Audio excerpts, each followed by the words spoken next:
You're listening to Yellow Chair Collective, the podcast.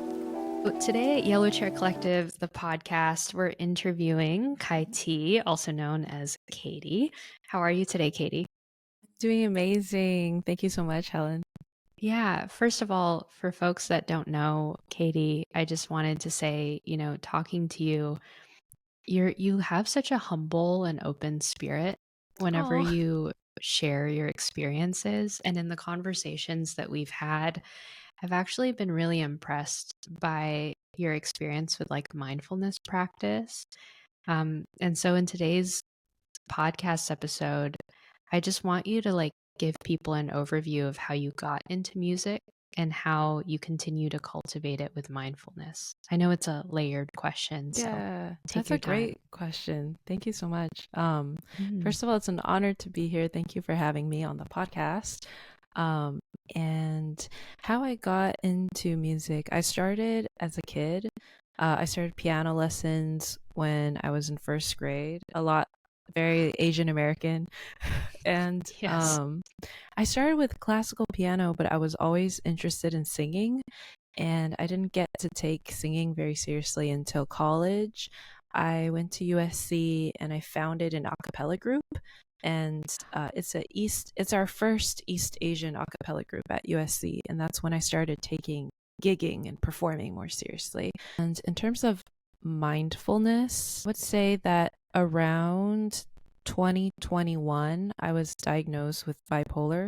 That was very eye-opening for me. Actually, that was a very important moment in my life because after that, I was able to get the support that I needed, and just became Mm. more, I think, more productive in making music, and I felt more fulfilled, and everything basically got a lot easier after that. And some of the therapists that I've worked with have suggested meditational practice. And Mm. I just went on vacation recently with my parents, and I Yeah, went to Hawaii. in Hawaii. Yeah, it was Mm. so nice. I'm like a very big fan Mm. of the vibes in Hawaii. But yeah, I did a yoga nidra meditation class there, Mm. and it's just amazing how meditation can put you in touch with yourself. And yeah, and I'm always journaling, I'm always talking to friends, going to therapy, so I feel pretty in touch with myself already. But when I did the meditation practice, I still learned so many things about just how my brain works. For example, there was a question that our teacher asked us, and she asked us to think of um, the ocean, think of the sky, think of sea turtles, think of all these different things. And the images that I thought of were all from the past few days, and it Wow. came very easily. And that was eye opening because I would think that, maybe it's like cartoons or like something that I'm used to seeing very often, would come up in my mind as a strong association for sea turtle, for ocean. But then it showed me like how sensitive my mind was and how I was taking everything in a lot. And so when I'm asked to recall these things, it was like I quickly just recalled something that I really took in the day before. And that showed me like it's so important to keep good energy around you because your mind is so sensitive and we're taking in so many things every day. Yeah, so I'm a big fan of meditation and listening to affirmational recordings, or self-compassion recordings. I think those Mm. help me. Basically, how I could come up with those images, it helps me come up with very positive, encouraging thoughts, and those thoughts become more quickly like within reach than limiting beliefs or challenging thoughts or negative thoughts. Yeah, very Katie, long I answer. have Yeah.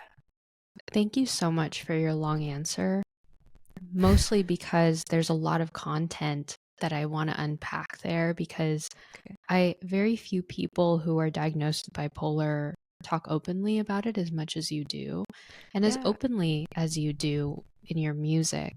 And so I guess for folks that aren't familiar with the word bipolar and what it looks like in a clinical setting. Can you talk about your experience with bipolar disorder, what you started to notice that prompted you to get into therapy? Yeah, that's a really good question. So I didn't really know that I had bipolar disorder. I didn't even know that this sounds crazy, but I didn't know that Asian people could have bipolar disorder because I've never Yeah. seen an example of it. And it started out with very like physical symptoms. And the one that bothered me the most was it was really difficult to fall asleep and stay asleep during like 2020, that pandemic time where I know that, anxieties were like, it was running high. So I wasn't sure what the issue was. So I talked to a doctor, not a psychiatrist, but a doctor, and it was over the phone um, because of COVID. So we had to meet over the phone. And yeah, they said maybe you should try an antidepressant. And I was pretty surprised by that, but I was open to it. And they said it's Mm. super mild. You're not going to feel anything for like a month, but you'll slowly start to see symptoms improving and everything will just be easier. Like, trust me, it's super mild. I've been prescribing it for like 10 years. Like, no one's ever had a problem. So, yeah, so I just started taking this medication um, and I had a lot of friends who have had good experiences with it as well. So Mhm. uh, it was pretty unexpected that when I took the medication, even more so, I couldn't sleep and I started developing like other symptoms. And I went to the Mm. hospital, and later on, that was the diagnosis. Like, that was a manic episode. Oh So my that, goodness. yeah, so it was prompted by the antidepressant, but honestly, it was like, at the time it was very scary and intense, but looking back, like, that had to happen so that I could get the support that fits me the best. um and I feel so much better now because of that diagnosis. Yeah. What was it about a bipolar diagnosis that was actually liberating for you? What helped you almost realign yourself when it came to Yeah, that insight? that's such a good word, realign, which Yeah. is absolutely true for what happened at that time. I think with the diagnosis, there were different medications that I could take. And honestly, in Asian culture, or particularly in Chinese culture, we don't like to take medications. So I was kind of fighting with myself and being like, maybe I can just go on more walks. But I was already like doing a lot of hikes every day, eating well. I was like living a healthy lifestyle already. Um, but when I allowed myself, and I had a friend, I went to the crisis center actually for from the Mm. hospital to a crisis center for a few weeks, and I had a friend there who, she literally like held my hand through it and said, don't worry, like, I've taken this exact medication before. Like, I know you're not really into medications, but why don't you just try it? And it was just such a small dose, so I started from there, and over time I just felt more and more stable. And I guess when you've had that disorder your whole life, you don't really realize that your experience is different from other people.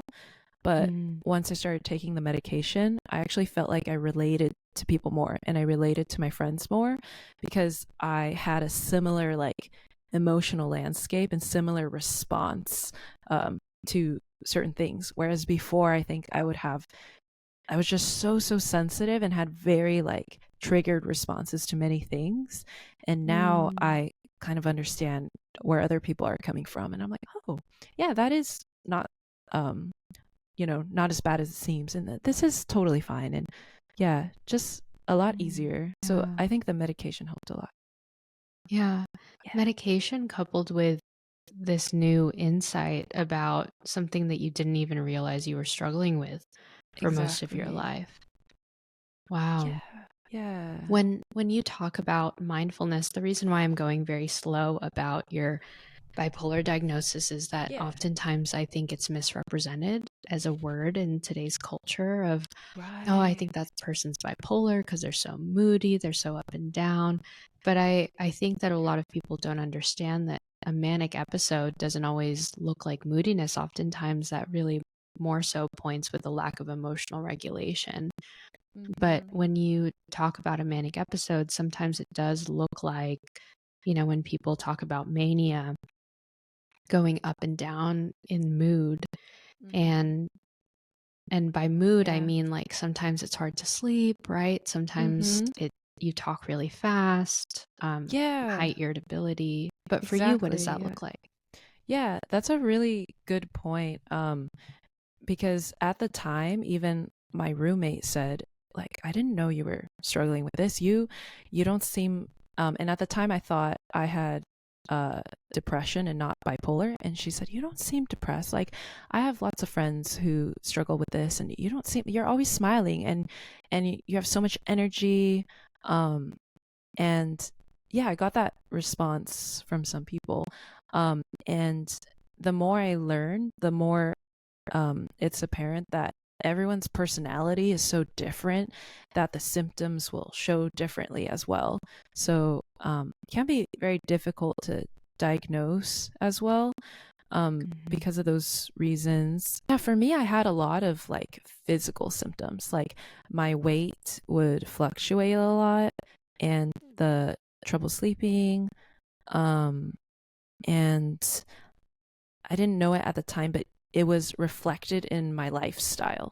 So I would Mm. have certain friend groups that were more high energy and like to go out, go to concerts, go to events. And then I had friends who were more laid back, um, and like to stay in, watch a movie, and things like that. And I would, depending on my mood, be drawn to certain groups of friends.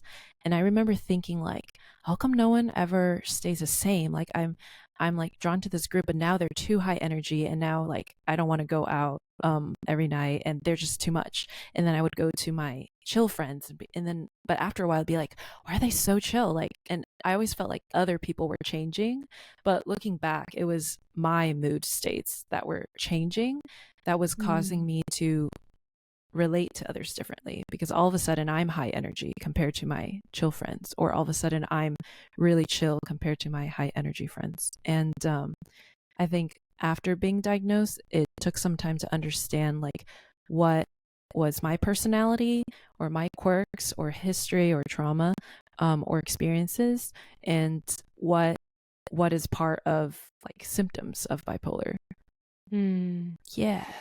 Yeah, Yeah. that's really interesting. And I guess humbling to hear too that you realize that some of the things that you were doing, having different friend groups and fluctuations in weight, were oftentimes a byproduct of where you were in manic or Mm-hmm. depressive in your mood. So I Yeah. want to move into mindfulness and how it plays a role in your overall wellness because a lot of people hear the buzzwords of again bipolar and Mm-hmm. meditation and mindfulness and how that's actually good for your nervous system. But what a lot of people don't know that sometimes manic episodes are brought about from bouts of stress, Mm-hmm. and mindfulness can actually help us like come back to being as opposed to doing. Mm-hmm. Being just making curiosity the goal rather than making the outcome the goal, which is Mm-hmm. oftentimes doing. And so, Katie, why don't you tell us like a little bit about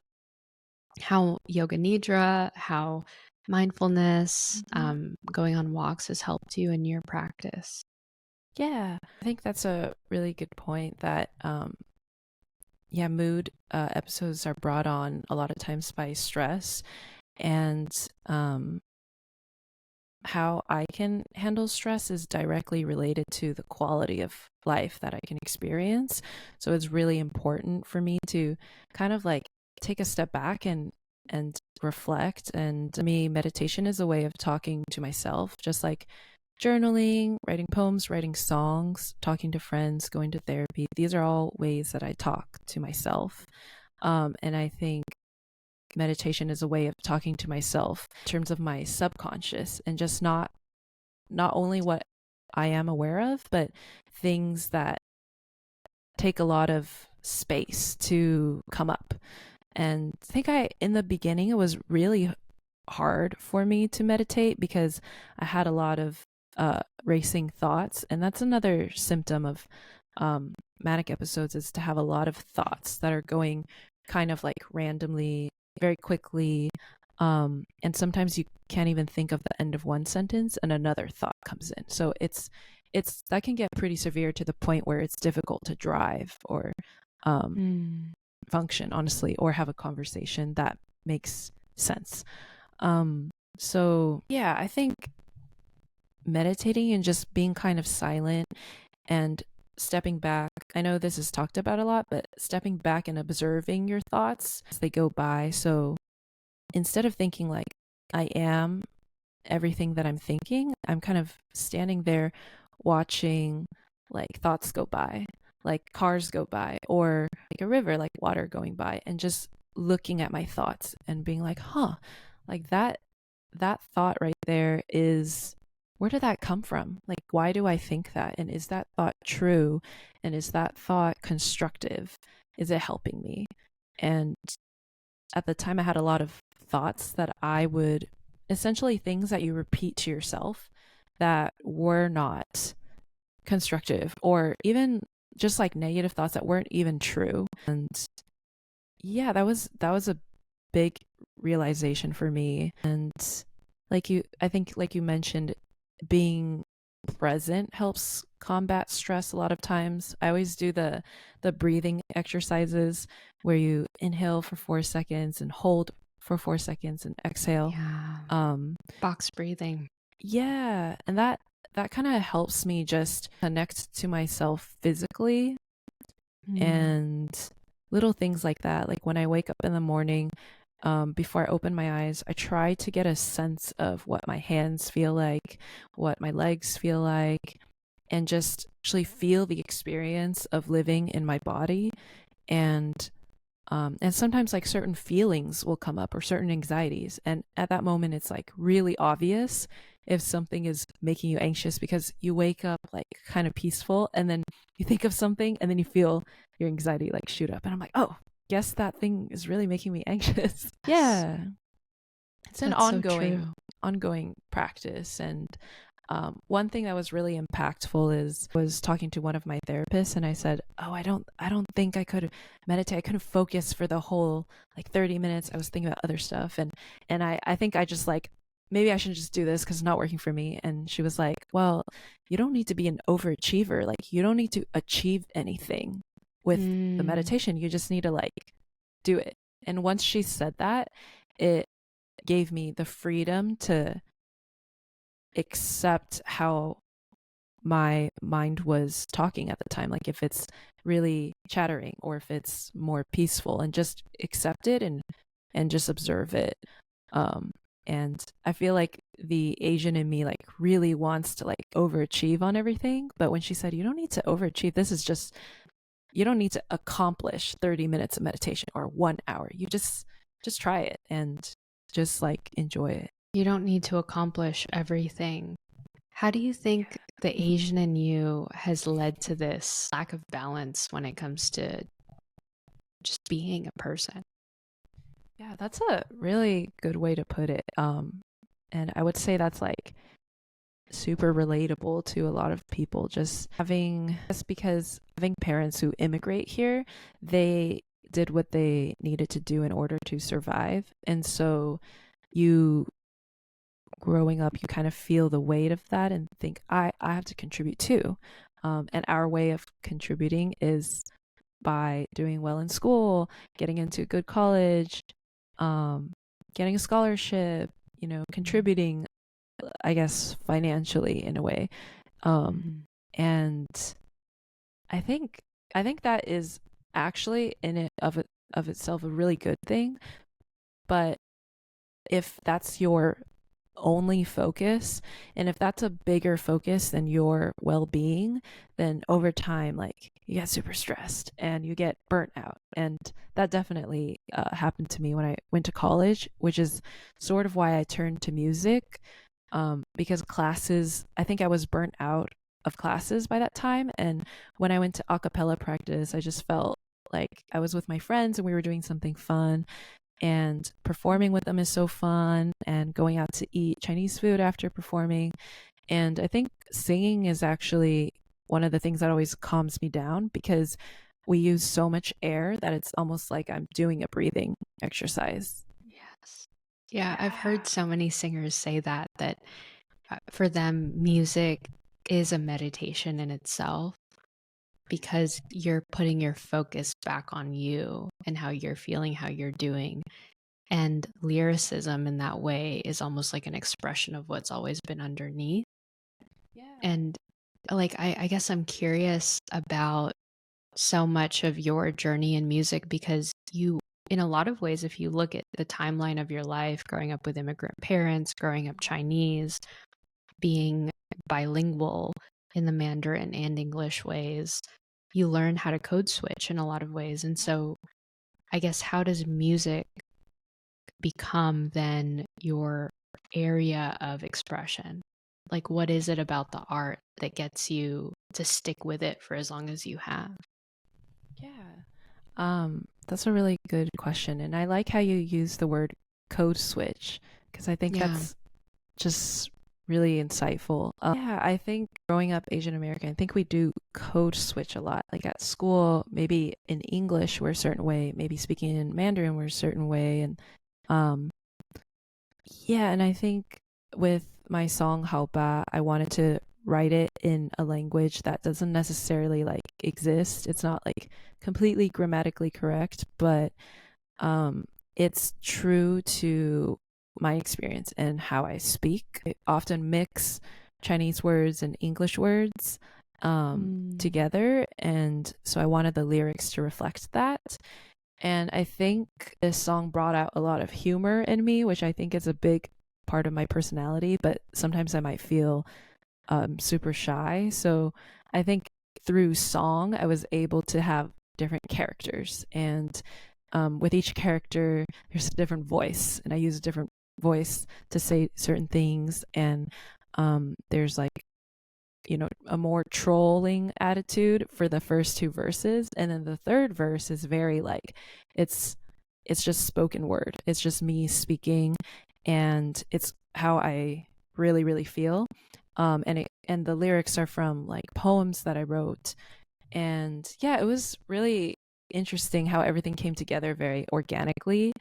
Usually, when I write songs, I work with other songwriters, and we have a lot of meetings on FaceTime in person, and we think of what words are trending and what sounds good and what would make for a good music video and things like that. But this time around, I wrote Haoba on my own. And so a lot Mm. of the things that my friends say, my drummer, my bandmate, she always says, Haoba, Haoba, Haoba, just Mm. as like a term of acceptance, like, okay, well, I guess this is it. So she just goes, Haoba, like, okay. So that term was like sticking in my head. And then my other friend, who is Palestinian, she came up with a line, justify me to justify you. Um, Mm. yeah, like it's almost like I have to explain things about myself to, and I almost like subconsciously try to fit it to someone's idea of me. And um Mm. yeah, it's like I try to make sure that no one's uncomfortable, and I don't want to like correct anyone. And that was kind of my attitude. And I think a lot of the beginning of the song is from like a people pleaser, that kind of standpoint. Like everything you say was like, it's okay, but I cry myself to sleep. Like, and then later Mm. on, it's spoken word, but I bring more attitude in a way because I'm saying things that are very like truthful to my experience. Yeah. Yeah, you have that term Chinglish when you like mix Chinese and English words together, and you are very big on really hearing people. And so I'm just in this interview alone, I'm noticing that you're taking what I'm saying and you're really hearing it. And so I'm wondering too, when you're in a space of songwriting, how much of other people's influence you allow into your songwriting process. Like when you're balancing worldly insights from intuitive insights, I guess how much of that do you take into a song and in your process? Because Yeah. I've heard from musicians too that it's so precious, like the lyrics that you bring into a song, having to collaborate with other session musicians. And so, how much of that do you have your hands in, and how much of it do you kind of surrender and pull away from? Yeah, that's such a good point. I've not even thought about it this way. I would Mm. say um I do think, for example, what prompted me to even begin writing the song was my bandmate sent me a video of a girl doing Chinese folk dance and Mm. singing at the same time. And she said, "You could do this." And she's like always super on my team. So she's like, "You could do this even better. Like you could do this." And just that like acceptance and the space that she always creates for me to say anything, do anything, but know that it will be taken completely seriously. Like my feelings and my lyrics are always taken seriously, and she always thinks that they're good. It could be like the smallest thing. She'll be like, "That was the best thing I ever heard." So just having that energy allowed me to um, not feel any pressure, because sometimes like when you write the first thing, you just feel a lot of pressure to get it right and to get something good. So thinking of that, it allowed me to think about the conversations I was having recently. And I think although we take in information from other people, what I choose to write and essentially like release into the world is things that really resonate with me. And I think with this song, I was worried that it was too specific to my Mm. experience. Like I'm writing about this guy and this and that. But after I showed Jack and Mina from the Yellow Chair Collective, they said, the first thing they said was, "This is so relatable. Like, I know exactly what you mean." And I didn't expect that because it's literally some of it's in Mandarin and so much of it is about me. But I learned that when you're really specific, that people can relate to the feelings and the experiences that you've had. And yeah, so I think if, I take all these things in, and if I write it down, if it comes out in a poem, that means that something like really, really resonated with me. And one of the lyrics, Mei To Mei Wei, it means no heads or tails. And it means that you can't make sense of your thoughts because there's no beginning and no end. It's just like a bunch of thoughts. And actually, my Indian American friend said that her dad says that all the time, but we have the Mm. same phrase in Mandarin. And so it was just so interesting to see how these terms were used in everyday language. And it sounds kind of funny in Mm. English, like your thoughts are no heads or no tails, but it makes sense in our languages. And yeah, I just wanted to include some of that. Mm. It's so crazy how the specificity of our lives really does play a role in, you always hear this, but the specific is universal. Like Yeah. Yeah. there's something really beautiful about, like, even hearing you talking about your songwriting process and how surprised you were by your friend's reaction to you, by Jack and Mina's reaction to you. It's when we really are honest about our pain, Mm. something about the details about the pain relates to the other person, Yeah. because we're being honest, and I think honesty like creates really beautiful art. Yeah, because like we're all human, so Yeah. the way we experience things, I think there's so much in common, even if we had different experiences. The way we take things in and our feelings, a lot of times, a lot of them are very universal. Mhm. I agree. And Yeah. there's such a humility to the way you navigate the world too, because you're writing the song just wanting to write about it, and then you're surprised by other people's reactions to your song. I guess, like, how do you continue to cultivate that type of humility and kindness, like, the more you make music? Because I think, Yeah. for a lot of musicians, they get jaded because they don't get Yeah. the approval that they're seeking, right? Yeah, that makes a lot of sense. And um that's very intuitive what you were saying, because when I wrote the song, we weren't planning to release it. There was it was just kind of for fun, and we had a recording session set a day later, and I brought Mm. the song to my pianist, Carlos Ordiano, and I asked him to play it. And he was like, well, what about this part? You didn't really write all the chords. And I was like, oh yeah, maybe we could do this and repeat it. And you can improv here. I was just very like loose with it, and I came up with the chords like on the spot as well. Wow. And then he did it in like one take, because he's a very skilled session musician and gigging jazz Wow. pianist.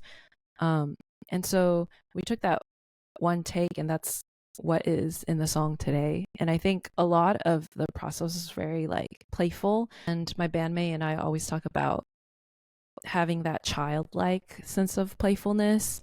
Like when you're a kid, it's not like you want to accomplish something, you just want to like see what happens. You're kind of like experimenting. And so the whole song was very like experimental. And my bandmate said, what if we like put this chicken song or chicken sound? It was like a chicken toy that you squeeze. She's like, what if we just put this in there? And then she had a rubber duck, and she's like, what if we put this in there? And everything was like a joke, but we would like record it, and then we put it in the track, and we just got more and more like wild with it, like just thinking what So could we do cool. that's very like important to us. And she was like, I know, like maybe glasses clinking, and she had like chopsticks, and she was like playing a samba beat on glasses with chopsticks, and we put that into the track as well. And she said, I think something that's very like authentic to you is when you tell stories, you make like a sobbing sound. Sometimes you're like, and then at the end, you're throwing up. And she's like, make sure you include the throwing up. And she was like, I'm going to record you right now. You need to record this. And I just thought, okay, well, that I don't know if that's going to like end up in there, but I'll do it. And I was like, and then we put that in there. She was like, perfect. That sounded so good. Like that was great. And and so we made the whole song like that. And Wow. yeah, everyone had a lot of fun with it. My EP advisor played guitar on it, and it was very like in the moment. He's like, do you think something's like missing here? And I was like, yeah, maybe something percussive. He's like, what about guitar? Like, do you mind? And then he just pulled out his guitar and started playing, which was like a dream come true for me. I was like, life goal Wow. achieved. Professor That's achieved. so fun. You can tell Yeah. by the way you talk about your music, Katie, that you're so um you have a lot of fun with it. Like you don't take Yeah. yourself too seriously. Yeah. That's Yeah. really great to hear. I think I go ahead. What were you gonna Oh, say? yeah, I just in response to your question, I think one way to like keep it new for you. I mean, it's not like I'm trying to be humble. Like it's all like new for me, and Mm, I've never really rapped. And because I wrote the lyrics in a way that's like very wordy and descriptive, it was really hard to sing. So the best way to serve the song or the message was to rap, even though I wasn't feeling super confident about it, and I didn't know if I could be a rapper. Um so I feel like just being able to like try new things, even if you might not be good at it, is key to having fun and experimenting in art. mm. Yeah. Speaking of, I'll ask you one last question and then I want to be respectful of your time and then I'll let you go. So, oftentimes when I talk to musicians or artists or filmmakers, some of the things that they struggle with is having an online presence because being able to preserve the love of the art itself can be really hard when you have to attract an audience and you have to want people to listen to your music. And so, how do you begin to balance that mentally and for your own sanity? Like, how do you take care of yourself in those moments? Yeah. Thank you for that question. It is such an unexpectedly big part of being an artist is like then you should be a public figure as well. And I think Mm, that took me some time to get used to. Um yeah, I think in the beginning I felt kind of some pressure, like, oh, I just want to sing, I don't even want to write. And then I learned um how to write, and I was like, okay, I just want to sing and write. I don't want to make social media posts, I don't want to make music videos, I don't want to be seen, I don't want to do those things. But you start to see that there is a way for you to treat that as a fun activity as well as part of your art. And so I started thinking of music as just a small part of it. And I think I relate a lot to my friend who's an author, and she writes children's books and adult books. Her name is Lila Lee. And whenever she writes a book, she like creates a universe. She creates mood boards. All of the characters have appearances. All of them have personalities. She makes TikToks. She acts out what the characters would do or say.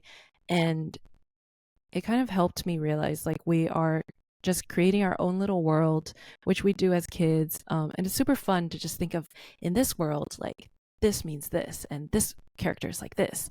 And then the music is just a small part of what that world would sound like. And when you hear that music, what that feels like. And then the visual is so important as well because it's like what that looks like. Mm-hmm. And as you post more like covers on Instagram, you start to feel like people listen with their eyes and not their ears sometimes. Mm. And in the beginning, I was super like, I have to sound really good for every take. But now I'm like, if it looks natural, it's actually the best take, even if I messed up vocally here and there. And yeah, so I think that kind of like set me free because it's like, oh, here's another fun thing that I can play with. Here's another way that I can, I think sometimes with like mental health messages that I want to convey, I don't always feel like I can convey everything through lyrics or singing. And so I think visuals, even just drawing, painting, acting, I think that adds more to the message that I want to release. And yeah, it helps me be more clear about what I want to say. So yeah, so over time I like it. And I would say in terms of like social media, I wrote out, I'm a big journaler, so I wrote out like pages of boundaries that I wanted to have with people who I don't know, who I might meet on social media. And that helped me realize like what I was willing to keep or what I was willing to give and what I wanted to keep for myself, especially if there's things that I'm not ready for people to comment on, then I would wait and take my time before I say anything in an interview or online. So I think it's important to create that space for yourself. And for Instagram, I just use it as a marketing tool now. And I have a separate Finsta that's just for like the few friends that I've known since like childhood or since college. And that has made me like appreciate Instagram and social media more because I used to be like, I hate social media, like I hate posting, so much work. But yeah, when I have like my Finsta where I don't need to filter anything, I don't need to think about it, I just like spam, post whatever I want. And then on my public page, I think about, you know, what am I releasing? Am I releasing merch? Am I releasing a song? What's the call to action? And or what can I give that's of value? Like what kind of humor can I bring to someone, or what kind of like message can I bring? And I think about what I want to give when I post and when I release songs. Those are really healthy boundaries. Sometimes. What I loved most about what you said, Katie, was if it's the most natural take, that's the take I'm going to use, not the most technically perfect take. Yeah. And I think that that's such a powerful thing to say because I think you're right. People listen with their eyes before their ears. So if people can tell that you're physically uncomfortable with something, no matter how good you sound, if it doesn't look natural, people aren't going to listen. And I think that theme really plays a role in what you post, what you share, even having a Finsta, like if that's most natural to you, that like you do want to share things that are personal to you, but not in your public profile because there does need to be a level of boundaries. So I think that's really going to help folks.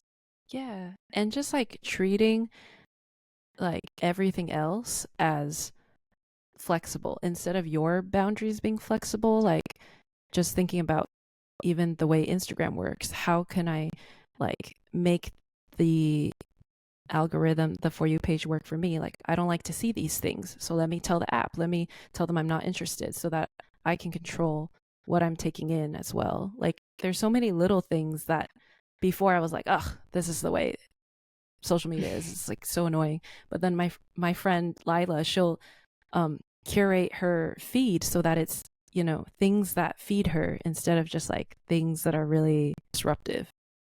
That's Yeah. so good. Well, Katie, thank you for coming on the Yellow Chair Collective podcast. It's always such a pleasure to talk to you. You're awesome. Thank you so much, Helen. Thank you for being such a great listener and so easy to talk to. And I love your soothing voice. I feel like I'm like listening to a meditation. Oh, good. That's good. Yeah, I love it. Thank you Thank so you. much for having me. You're welcome. Thank you.